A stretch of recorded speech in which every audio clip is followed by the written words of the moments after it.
Hello and welcome back to student. आज की इस वीडियो में लेके आए गए हैं एक और नया topic medieval and modern history का, जो कि बीए पार्ट 1 का है। पेपर फर्स्ट वैदिक इरा एंड पोस्ट वैदिक इरा का टॉपिक लेके आ गए हैं। इस टॉपिक में पूरी डिटेल आपको देने वाला हूँ इस वीडियो में। आप बस वीडियो को एंड तक देखते रहिएगा और अपनी नोट्स को और अपनी कॉपी को लेकर बैठ जाइए और अच्छे से अपने नोट्स को तैयार कर लीजिए। बहुत ही इंपॉर्टेंट ये नोट्स है आपके लिए। सो स्टूडेंट, चलिए बिना किसी देरी के हम स्टार्ट करते हैं ये टॉपिक। तो स्टूडेंट आ जाता है Veda. The word Veda means scared spiritual knowledge. These Vedas were considered infallible as they imparted the highest spiritual knowledge. Initially, the Vedas were transmitted orally. So student, इसका ये मतलब होता है कि वेदा शब्द का अर्थ है पवित्र आध्यात्मिक ज्ञान। इसका वेदा का मीन्स होता है कि स्पिरिचुअल नॉलेज मतलब पवित्र आध्यात्मिक ज्ञान। और these Veda were considered infallible. They are imparted the highest spiritual knowledge. ये वेद थे जिन्हें अचूक माना जाता है क्योंकि उन्हें सर्वोच्च आध्यात्मिक ज्ञान प्रदान किया है। और इन शुरुआती में वेदा को मौखिक रूप से प्रसारित किया गया था। इनिशियली द वेदास वर मतलब शुरुआत में वेदा को मौखिक रूप से प्रसारित किया गया था। नेक्स्ट पॉइंट आ जाता है the word Veda is derived from the Sanskrit word Ved, which means to know. The Vedas are essentially are compilation of prayer and hymns offered by different families of poets and sagas to various gods. These four Vedas are also Samhitas in the sense that represent the oral tradition of the time. So student, वेदा शब्द का मतलब word वेदा का मतलब होता है, संस्कृत में derive किया गया है बीद। इसका मतलब है जानना। जैसे कि लिखा है बीद विच मीन्स टू नो, इसका मतलब है जानना। और वेदास एक इंसेंशियली एक कंप्लीसन है किसका, प्रेयर प्रार्थनाओं और भजनों का एक इसका कंप्लीसन है। ऑफर्ड बाय, इसको कवियों के विभिन्न परिवारों और विभिन्न देवताओं की गाथाएं हैं इसमें। These four Vedas are also Samhita in the sense that they represent the oral tradition of the time. These four Vedas को संहिता कहा जाता है, एक कलेक्शन कहा जाता है, क्योंकि संहिता का मतलब होता है एक मौखिक परंपरा का प्रतिनिधित्व करते हैं। इसका ये मतलब होता है, मतलब पहले के जो टाइम पे इसको वेदा को हम लोग मौखिक रूप से ट्रांसमिट करते थे एक जगह से दूसरी जगह पे।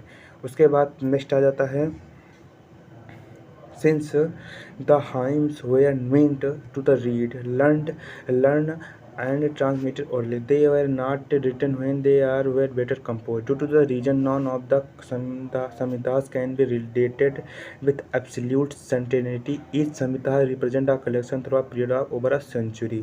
स्टूडेंट, इस लाइन का मोटा मतलब ये होता है कि जो भजन थे, चूँकि भजन जो थे वो पहले मौखिक रूप से प्रसारित करने के लिए थे, इसलिए वो जब बेहतर ढंग से रचित थे तब नहीं लिखे गए थे। वो जब पहले के टाइम पे जो भजन थे ये मौखिक रूप से प्रसारित किए जाते थे, इसलिए जब ये बहुत बेहतर ढंग से थे तब उसे लिखा नहीं गया था। जी हाँ स्टूडेंट। उसके बाद आ जाता है next, this were completed in 4 Veda. Veda के 4 प्रकार हैं। इसका फर्स्ट आता है the Rig Veda, book of mantras. The Samaveda, Samaveda, book of chant. The Yajurveda, book of ritual. The Atharvaveda, book of spell.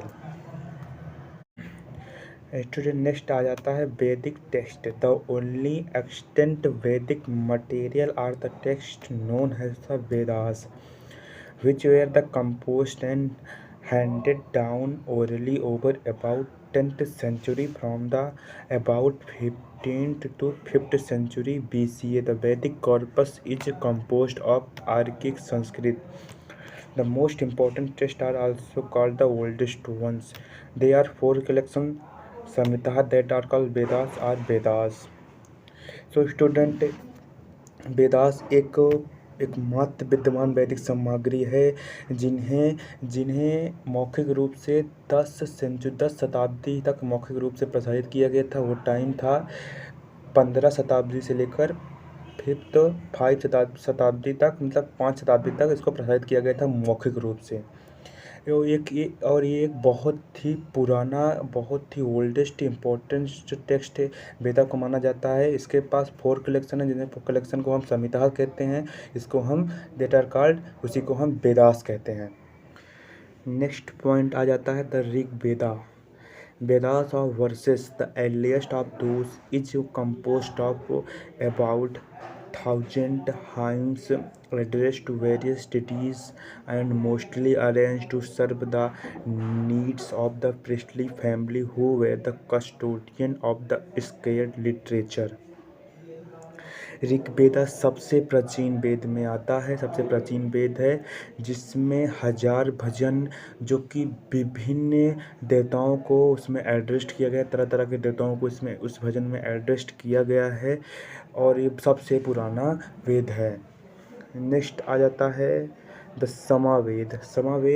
समावेद are a Veda of chants is made up of selection of verses drawn almost wholly from the Rig Veda that are provided with musical notation and intended the aid of the performance of scattered songs। Samaveda को हम लोग एक गीत, वेदा of chants मतलब chants का मतलब होता है गीत, लगभग पूरी तरीके से इसको ऋग्वेदा से लिया गया है। ये समवेदा को ये लिया गया जो कि संगीत में, जो कि हर चीज़ें और संगीत में प्रदान करता है, किया गया है। इसका उद्देश्य पवित्र गीतों का प्रदर्शन में सहायता करने का है।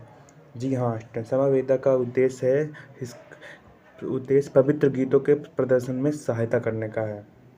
सो नेक्स्ट पॉइंट आ जाता है द यजुर्वेदा और Veda of sacrificial formula contains prose formulas applicable to various rites along with verses intended for similar purpose। तो यजुर्वेदा को कहा जाता है वेदा ऑफ सैक्रिफिशियल फार्मूला, मतलब यज्ञ का सूत्र कहा जाता है। और ये वेदास प्रोस का भी मतलब एक, इसमें गद्य के फार्मूला भी पाए जाते हैं, गद्य के सूत्र भी इसमें शामिल हैं, और जो कि छंदों के साथ साथ विभिन्न संस्कारों पर लागू होते हैं ये फार्मूलाज। उसके बाद नेक्स्ट आ जाता है the Atharvaveda, Veda of spells is a later compilation that include incantation and magic spell. Student, Atharvaveda को हम लोग मंत्रों का वेदा कहते हैं, मंत्रों के लिए जाना जाता है ये अथर्ववेदा।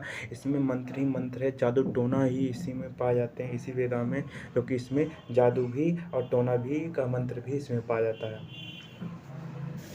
स्टूडेंट, नेक्स्ट आ जाता है द अर्ली वैदिक पीरियड, जो कि 1500 BC से लेकर 1000 BC तक था। फर्स्ट पॉइंट है initially the Aryan live in the land known as Sapta Sindhu.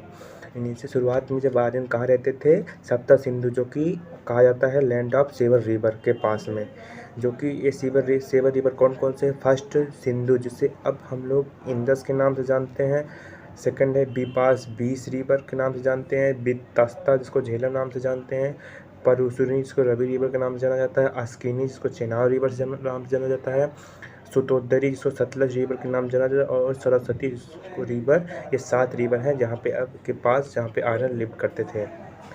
Next point आ जाता है the political structure include a monarchical form of government with a king known as Rajan.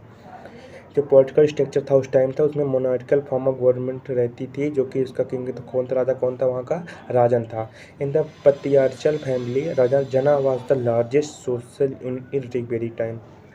पत्रियार्चल families में जना क्या था, एक लार्जेस्ट सोशल यूनिट था ऋग्वेदिक time के लिए। और hierarchical division of the social grouping was done has kula family. Hierarchical division किसने, जो कि सोशल ग्रुपिंग है उसको किसने किया था, कुला, जो कि फैमिली कहते हैं, फैमिली द्वारा इसको किया गया था। फर्स्ट आ जाता है ग्रामा, सेकेंड बिसु, third jana. The tribal assemblies were called sabhas and samitis. जो ट्राइबल असेंबलीज होती थी, लोग ग्रुप इकट्ठा होते थे, उसको सभा कहा जाता था, उसको समितिज कहा जाता था।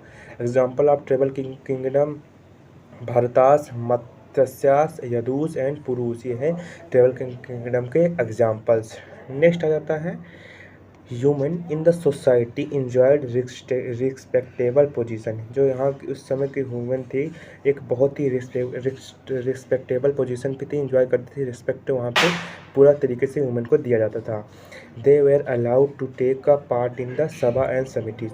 उन लोगों को भी अलाउड था, हम पार्ट वहाँ के सभा और समिति के समितिज के पार्ट बन सकती हैं। There were human poets to Apala, Lopamudra, Vishvavara and Ghosha. ये सब एक ह्यूमन पोएट्स थी, ह्यूमन पोएट थी। Cattle cattle specially cow were an important commodity. Cattle में काउस को बहुत ही इम्पोर्टेंट कमोडिटी माना गया था उस टाइम के लिए। उस टाइम में द अर्ली वैदिक society मोनोगोमी was practiced, but polygamy was observed among royalty and noble family. Child marriage was also prohibited, and social distinction existed, but were not rigid hereditary. Early Vedic period में एक पत्नी की प्रथा का चलन था, लेकिन बहुपत्नी प्रथा मतलब दो पत्नी की प्रथा चलन राजघरानों और कुलीन परिवारों में हुआ करता था, बीच माना जाता था, मतलब हुआ करता था। और यहाँ पे चाइल्ड मैरिज चाइल्ड मैरिज की बिल्कुल प्रथा नहीं थी, लेकिन सामाजिक भेदभाव पूरी तरीके से यहाँ पे था, मगर ज़्यादा टाइटली नहीं था, मगर था। नेक्स्ट आ जाता है the economic of early Vedic period include pastoral and cattle rearing. जो उस समय के अर्ली वैदिक पीरियड का जो इकोनॉमिक थी वो बिल्कुल देहाती थी, जिसमें से पशुपालन था, और लोग यहाँ पे खेती करते थे, और हर्ष को मतलब घोड़े का प्रयोग यहाँ पर रथ के लिए किया जाता था। Rivers were used for transport. River का यूज किया जाता था ट्रांसपोर्ट के लिए। Initially trade was conducted through the water system. शुरुआत में ट्रेड को कंडक्ट किया जाता था वाटर सिस्टम द्वारा, जो कि एक सामान को देकर दूसरे सामान को लेना, इसको वाटर सिस्टम कहा जाता है। But later on coin called nishka were in use. But बाद में कॉइन्स यहाँ पे आए जिसको निस्का कहा जाता था, वहाँ पे यूज होना शुरू हुई। उसके बाद नेक्स्ट आ जाता है people worship natural forces like earth, fire, wind, rain, thunder etc. वहाँ के लोग पहले अर्ली वैदिक पीरियड के लोग यहाँ पे किसकी पूजा करते थे? नेचुरल थिंग्स, नेचुरल चीज़ें, जैसे कि पृथ्वी हो गया, फायर आग के हो गया, विंड हवा का हो गया, पानी की, और थंडर मतलब तूफान की पूजा करते थे। By personifying them into deities, क्योंकि इन लोगों को देवता माना जाता था। इंद्रा जो कि thunder was the most important deity कहा जाता था। इंद्रा जो कि एक बहुत ही मोस्ट इम्पॉर्टेंट देवता माना जाता था उस टाइम। अदर डेटीज वर पृथ्वी, अर्थ, जिसको पृथ्वी को अर्थ मतलब पृथ्वी, जो अदर देवता थे उसको एक नाम था पृथ्वी जो कि अर्थ को कहते हैं, अग्नि जो कि फायर को कहा जाता है, वरुणा जो कि रेन को कहा जाता है, वायु जो कि विंड को कहा जाता है। उसके बाद कुछ फीमेल डिटीज़ भी थी जिसको उषास और अदिति कहा जाता था वहाँ पे। और फीमेल डिटी मतलब फीमेल देवता थी, उनको उषास और अदिति। और there are no temples and no idol worship. वहाँ उस टाइम कोई भी टेम्पल्स और नो कोई भी आइडियल वर्शिप नहीं था। स्टूडेंट नेक्स्ट आ जाता है changes in the later Vedic phase. Letter Vedic phase को हम लोग पेंटेड ग्रे वेयर फेज भी कहते हैं, जो कि 1000 BC से लेकर 600 BC तक था। In the later Vedic period, the Aryans moved eastward and occupied western and eastern UP, Kosala and Bihar. Later वैदिक पीरियड में आर्यंस मूव होते हैं ईस्टवर्ड की तरफ और ऑक्यूपाइड करते हैं वेस्टर्न एंड ईस्टर्न यूपी को, जो कि कोसला और बिहार था। The kingdom like Mahajanapada were formed by amalgamating smaller kingdom to enhance the position. The king power increased and various sacrifices were performed by him. Sacrifices were Raja Suha consecration ceremony, Vajpaya chariot race, Ashwamedha horse sacrifice। महाजनपदों जैसे राज्यों का जो गठन हुआ था और छोटे छोटे राज्यों को मिलाकर किया गया था। पदों को बढ़ाने के लिए राजा की शक्ति में वृद्धि और विभिन्न की गई थी। उनके द्वारा यज्ञ किए गए थे। यज्ञ कौन कौन से थे? अभिषेक सेरेमनी था, मतलब कंसेक्रेशन मतलब होता है अभिषेक सेरेमनी। वजपेय मतलब रथ की रेस थी, और अश्वमेधा जो कि घोड़ा था, उसको भी सेक्रीफाइस किया गया था, यज्ञ किया गया था। With the involving period, the Varna system of social distinction also become more distinct. Later वैदिक पीरियड में सामाजिक भेदभाव बहुत ही ज़्यादा था। It became less based on occupation and more heredity. The four division of society in decreasing social ranking were Brahmins, priest, Kshatriya, ruler, Vaisyas, agriculturists, traders and artisans, and Sudras server of the upper three classes. Later Vedic phase में जो कि सामाजिक भेदभाव बहुत था, उसी के आधार पे 4 डिवीज़न लाया गया था कास्ट के द्वारा, मतलब जो उसमें सोसाइटी में लाया गया था सोशल रैंकिंग के। जैसे कि फर्स्ट पे आ जाता है ब्राह्मण्स, जो कि पुजारी थे, और शास्त्री जो कि एक रूलर थे, और वैश्या जो कि एग्रीकल्चरिस्ट थे, ट्रेडर्स थे और आर्टिसियन थे, और जो शूद्र थे सबसे नीचे, वो जो 3 हैं ऊपर, इन सब के सेवक थे। इन्हीं के आधार पे यहाँ पे डिवीज़न किया गया था वेदा में।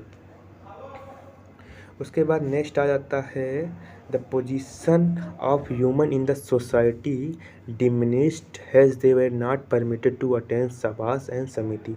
लेटर वैदिक पीरियड में जो ह्यूमन की पोजीशन थी, महिला की पोजीशन थी, वो बिल्कुल कम हो गई थी, और इन लोगों को अटेंड नहीं दिया जाता था सभास और समिति को, और मैनी सोशल चेंजेस हुए थे इससे लेटर वैदिक पीरियड में। जैसे कि यहाँ पे चाइल्ड मैरिज बिल्कुल आम हो गई थी, और नए उपजातियाँ भी बनाई गई थी व्यवसाय के हिसाब से। नेक्स्ट आ जाता है agriculture was the chief occupation in the later वैदिक पीरियड। एग्रीकल्चर जो था एक चीफ व्यवसाय था लेटर वैदिक पीरियड में, और with the industrial work like metal work, जो इंडस्ट्रियल वर्क था लाइक मेटल वर्क, पोल्ट्री और कारपेंट्री, ये एक सेकेंडरी ऑक्यूपेशन था, ये एक सेकेंडरी व्यवसाय था। There were foreign trade with far off region like Babylon and Sumeria, और यहाँ पे फॉरेन ट्रेड भी किया जाता था किस रीजन में, बेबीलोन और सुमेरिया जैसे रीजन में। उसके बाद नेक्स्ट आ जाता है इंडिविजुअल वर्शिप प्रजापति। जो लेटर वैदिक पीरियड में जिसकी पूजा की जाती थी वो कौन थे, प्रजापति, इसको क्रिएटर कहा जाता है, और विष्णु जो कि प्रिजर्वर थे एज द प्राइम गॉड। इसको इन लोगों को, इन प्रजापति और विष्णु को प्राइम गॉड माना गया था। वेयर्स इंद्रा एंड अग्नि लॉस्ट ईयर सिग्निफिकेंस, और जो कि अर्ली वैदिक पीरियड में इंद्र और अग्नि को माना गया था उच्च स्तर का, मतलब देवता माना गया था। इसमें इन लोगों की इम्पोर्टेंस को मतलब ख़त्म कर दिया गया था इंद्र और अग्नि को, कि the importance of prayer diminished. जो प्रार्थना की इम्पोर्टेंस थी अर्ली वैदिक पीरियड में, उसको लेटर वैदिक पीरियड में कम कर दिया गया था, और रिचुअल को भी कम कर दिया गया था, और सेक्रीफाइस को भी कम कर दिया गया था। The priestly class become very powerful. जो पुजारी क्लास थे, जो प्रिस्टली क्लास थे, वो को बहुत पावरफुल थे। They dictated the rules and rites and ritual. ये रूल बनाते थे और रिट्स बनाते थे, और रिचुअल परंपराओं को ये लोग बनाते थे ड्यू टू ऑर्थोडॉक्सी द्वारा। Buddhism and Jainism emerged towards the end of this period. Buddhism और जैनिज्म एमर्ज होते हैं जब ये लेटर वैदिक पीरियड का एंड होता है, तब ये जो धर्म है, दो बुद्धिज्म जैनिज्म का एमर्ज मतलब बनता है। नेक्स्ट आता है student Vedic religion also called Vedism is the religion of ancient Indo-European speaking people who entered India about 1500 BCE from the region of present-day Iran. It takes its name from the collection of sacred texts known as the Vedas. Student, जो वैदिक religion है जिसे वेदिज्म कहा जाता है, उसको वेदिज्म को हिंदी में वेदवाद कहा जाता है, जो कि एक प्राचीन भारत यूरोपीय लोगों का धर्म था। एक इंडो यूरोपियन का, एक प्राचीन भारत और यूरोपियन का एक धर्म था वेदिज्म, जो कि इंडो यूरोपियन पीपल, जो इंडो यूरोपियन स्पीकिंग पीपल थे, जो इंडो यूरोपियन भाषाई पीपल थे, लोग थे, वो लगभग 1500 ईसा पूर्व वर्तमान जिसे ईरान कहा जाता है के क्षेत्र से भारत में आए थे।